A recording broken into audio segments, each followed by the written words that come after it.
पुरतः समुद्यततरङ्गहस्तया समुदितपन्नग फणामणिगणैः धृतमङ्गलार्थमणिदीपमालया यतिराडसेव्यत यदीयवेलया।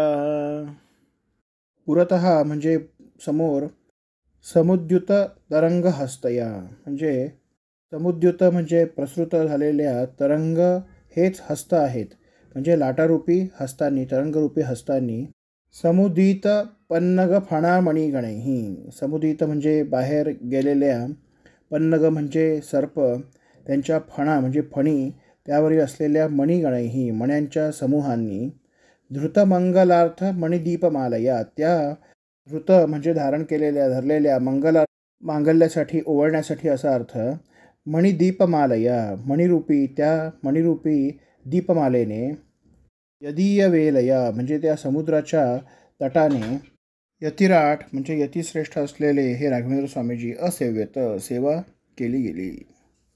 समुद्र हा रत्नाकर आहे, समुद्रामध्येच अनेक रत्ने मंथनाच्या वेळी मिळाली। ही रत्ने अनेक ठिकाणहून आलेली आहेत, जसे की सर्पांच्या डोक्यावर असलेले जे मणी आहेत ते देखील सर्पांनी इथेच सोडलेले आहेत।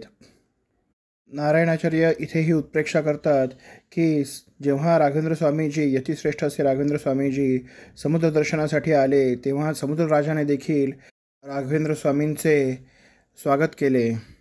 समुद्र किनाऱ्याने आपल्या तरंगरूपी हस्तांनी किंवा लाटारूपी हस्तांनी आतमध्ये असलेल्या अनेक रत्नांच्या दीपमाळेने म्हणजेच ओवाळणीने राघवेंद्र स्वामींची ओवाळणी करून त्यांचे स्वागत केले।